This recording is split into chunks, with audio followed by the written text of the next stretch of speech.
What's up, guys? It is Quinn here with another fantasy football video, and today I'm going to be talking about three running backs that I'm currently avoiding at their draft price. So right now, I just think they are being way overvalued, and I'm just not going to be interested in taking them at their current ADP. So I'm going to be breaking down all three players. Before we get into the first one, I just want to say that if you guys enjoy the video, do me a huge favor, hit that like button and then subscribe to the channel. Really helps me out a ton. But let's just jump right into it. And the first running back that I'm not interested at price is going to be Javonte Williams. Right now, he is going off the board at around the RB13, so like a borderline RB1. And then he is going at the 2-3 turn, so late second round, early third round. For me, I just think this is way too early for a player who we know is locked into a committee. These are some of the other running backs who are going in the same range. You have Fournette going a few picks before Javonte Williams. Then you have Saquon Barkley and James Conner typically going a few spots after him. All of those players have workhorse potential this season. It's not a guarantee that these are 16 plus carry, 4 plus target guys, but you could totally see, a reasonable range of outcomes where Fournette has the same workload as last year. Barkley obviously has been a workhorse in the past. James Conner did it when Chase Edmonds was out last year. So all of those guys, you could realistically see a 3-down workload. For Javonte Williams, I just don't. And so when we're paying this price, late second, early third round, I want the upside of like a mid-tier RB1.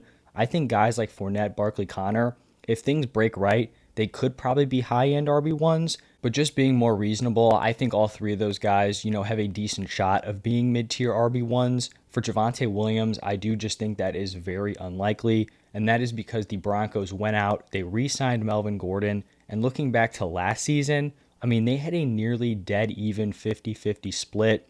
I have this graphic up on the screen, so it's comparing the two workloads. So Javonte Williams, rush attempts per game, 11.9, Melvin Gordon, 12.7, and they were also, pretty effective. They both were very solid, and, it's not like the efficiency numbers were way towards Javonte Williams. Yards per carry, Javonte 4.4, Melvin Gordon 4.5. Targets per game, we saw Javonte Williams with the slight edge, 3.1, Melvin Gordon 2.4. Yards per reception, Javonte Williams 7.3, Melvin Gordon 7.6. And then fantasy points per game, Javonte Williams came in at 12.1, that's PPR. Then Melvin Gordon was here at 12.2. So very, very similar numbers. I'm not expecting the same 50-50 committee. I think we all know Javonte Williams, he's their running back of the future. He's going to continue ascending. Melvin Gordon, more of like the veteran guy, can still get it done, but they're not going to be like 50-50 again this year. I do think Javonte Williams will take over as the 1A. You'll have Melvin Gordon operating as the 1B, but they clearly have two very capable backs. I think Russell Wilson coming in gives Javonte a decent bump up. He's going to have more touchdown upside. Overall, this is just going to be a much better offense. But on the other end, I do think this offense could shift to a more pass-heavy approach, so that could take away from the potential opportunities from a guy like Javonte Williams. Overall, this is not like me hating Javonte Williams as a player. If he was given the opportunity to be like a workhorse, I think he could be a high-end RB1. I think he is very, very talented if he could get that workhorse role. And if, Melvin Gordon was not here, you could be making an argument for Javonte Williams at like RB4, RB5. So this is not, like me disliking the player. I think he is very solid. But at the running back position, volume is key. And I just don't know if we're going to be getting it here with Javonte Williams. And I feel like people were so hyped for, a season with him without Melvin Gordon, where he was going to be like that mid-first round pick, that he definitely fell off in value. I just don't think he fell off far enough. I will not be taking him over running backs who will likely have 3-down workloads. And I also wouldn't be taking him over some of the wide receivers going in this range. Guys like Tyreek Hill, T. Higgins, Keenan Allen. Hill's going probably a few slots before him. Higgins and Keenan Allen are going after. So I would rather have those guys also. So Javonte Williams is going to be the first running back that I'm fading. The second one is going to be going, a few rounds later, and that is Elijah Mitchell. He's being picked as the RB24, a mid-6th round pick. And even though this isn't a super rich price, he's really just not the player that I want to be targeting here in the 6th round. Mitchell had a really solid rookie year, finished as the RB15 in points per game. And so, looking back at it, you may be looking at this RB24 price tag saying, hey, he's kind of getting a cushion here. Seems like a nice value, but I'm just not seeing many avenues for him to either improve on that finish or honestly even kind of repeat that mid-tier RB2 season. In 2021, he was the clear workhorse once Raheem Mostert went down in week 1. He also had pretty limited competition throughout the season. There was never really a threat to him being the guy, after that week 1 game. And right now, it looks like Trey Lance is going to be the starter heading into 2022. I know Jimmy G is still on the roster. I think they know they have to move on with Trey Lance. So even if he's the backup or they carry him up until the season, I do believe Trey Lance is going to be the guy.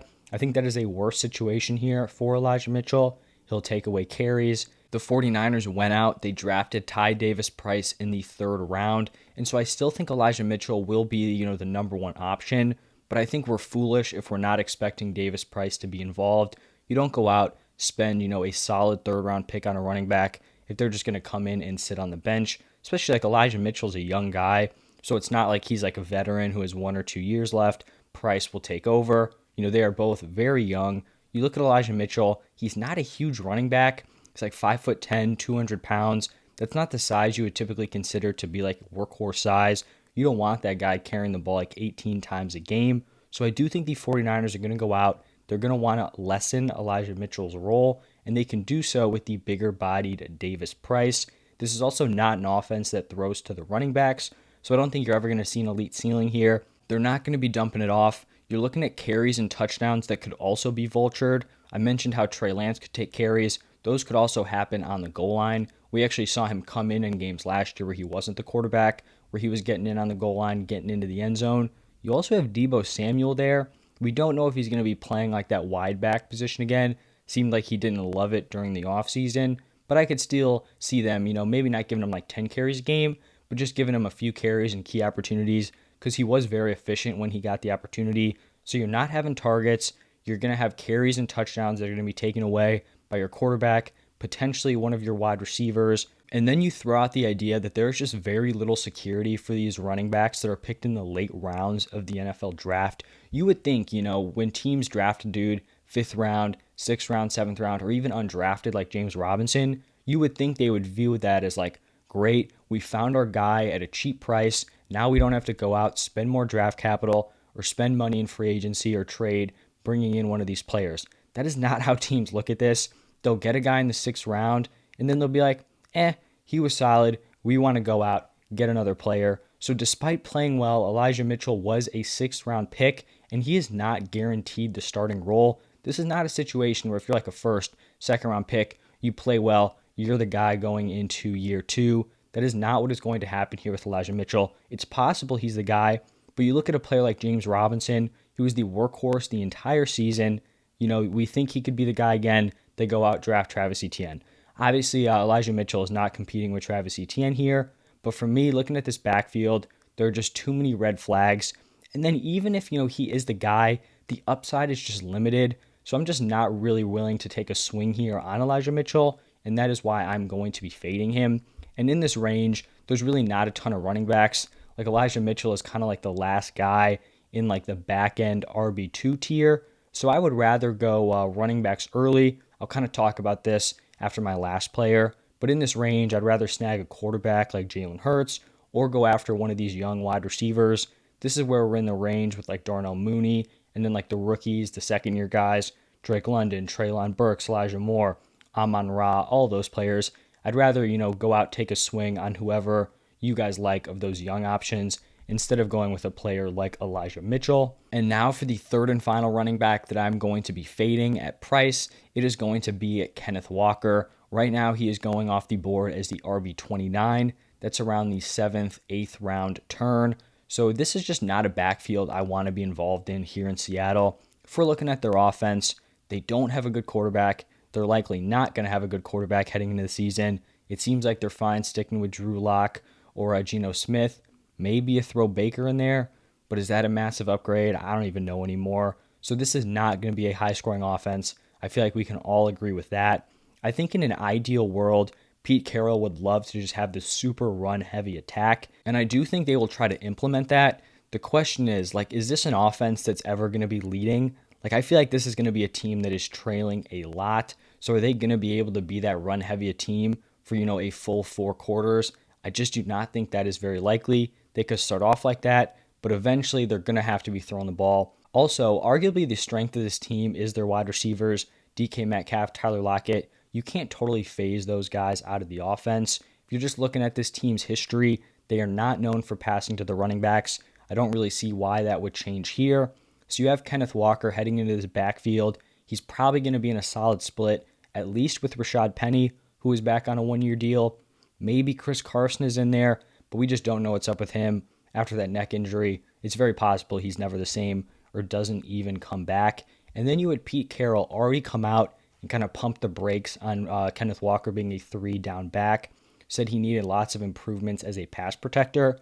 And typically, if you guys follow like what Pete Carroll says, he is wildly optimistic. So normally he's the guy, everyone's going to have this massive role. He did not say that with Kenneth Walker. So I'm going to take that at face value.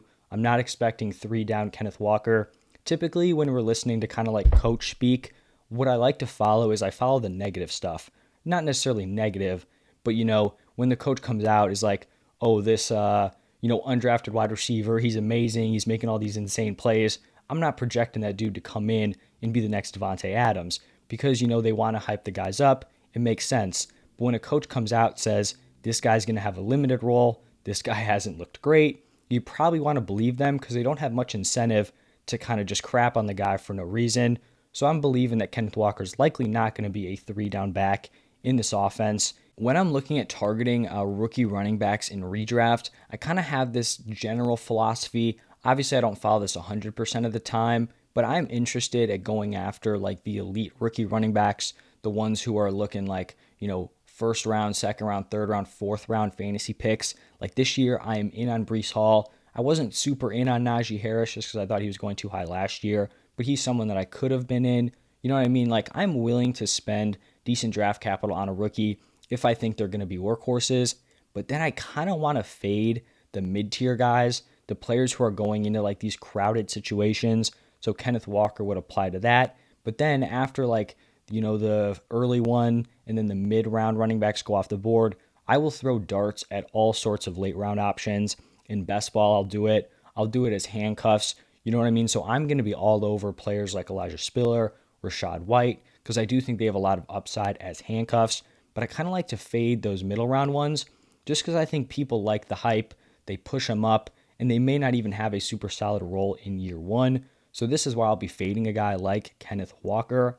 And honestly, the main reason for that is I think they typically start pretty slow. They have competition. They don't break out super early. But then as the year goes on, they start to kind of eat into the workload, and then they really break out later in the year. If you guys remember back to the 2020 season, we saw guys like Jonathan Taylor, Cam Akers, J.K. Dobbins. There were all times during that season where they were droppable. Like I remember there was a stretch Jonathan Taylor had like 2-3 games with under 10 carries. He did nothing. People were like, I guess it's just not going to be the year for this guy. Potentially dropped him. And then like last 6 games of the season, he just went on an absolute tear. Cam Akers did nothing until like the last few weeks where he got this massive workload. J.K. Dobbins, the same thing. Did nothing until the last like 8 weeks of the season. So why am I drafting a player, who's probably just going to fall off in value as they kind of figure it out early in the season? And then, either their value totally tanks, maybe you cut them, and then they start to break out later in the year. If I'm someone who's a big Kenneth Walker fan, personally I'm not, but if you really like the talent and maybe even like this price, I would rather kind of take the risk, wait for that value to start to drop, and then midway through the season, you still believe in the talent. Maybe you see that workload start to rise just a little bit, kind of before he sees that breakout. Then you go out, acquire him onto your team. Just looking at this current spot he's being drafted in, I would just rather go after wide receivers. If you don't have your quarterback, I'd be fine going quarterback here as well. And I mentioned kind of like my general running back strategy. I think I said I was going to talk about it when I was going through Elijah Mitchell. For me, I feel like the way the value is playing out this season, I want to be in on running back early in the first few rounds, talking like round 1, 2, 3. I'll probably be going running back in the first round unless one of those wide receivers is a real value. Second round, I'm fine going wide receiver. If I don't go second round, probably third round. And then like fourth round, I'd be willing to pay for some dudes at cost. Like if Ezekiel Elliott's a late fourth, Brees Hall, I'd be willing to go out and get one of those guys. But I want 2 or 3 running backs in those first like 4 rounds. And then I'm probably going to be almost completely fading them rounds like 6 through 10. Obviously, if there's a screaming value, I'm not going to pass up on them. But just looking at the current prices, I'd rather fade from 6 through 10, throw some darts on, wide receivers, get a solid quarterback, maybe you throw a tight end in there, and then I'm going to be throwing darts late on handcuffs. I feel like, the recent injuries to the running back position have kind of put this philosophy that we need to be going wide receivers, but I really think the value with elite running backs is there. If you have a running back who is healthy, that is fantastic. You plug them into your lineup, they're super solid, but then you're able to get value with these handcuffs when a running back does get injured. So I like having the elite upside guys, but then also the players where they're one injury away from slotting in as a solid RB2. So that is kind of like my general philosophy here. But that is going to wrap it up for 3 players that I'm going to be fading at their current price at the running back position. So just to run through it one more time, it was Javonte Williams, Elijah Mitchell, and then Kenneth Walker. Let me know what you guys think about that down below in the comment section. I'll be going through some of the wide receivers that I'm fading right now in my next video, so stay tuned for that. Oh, also, just want to say I would have talked about Antonio Gibson here, but I talked about him like 2 videos ago, so I didn't want to, just double down on the same thing. But I'm also fading Antonio Gibson at cost. Thank you guys for stopping by, and I'll see you in the next one.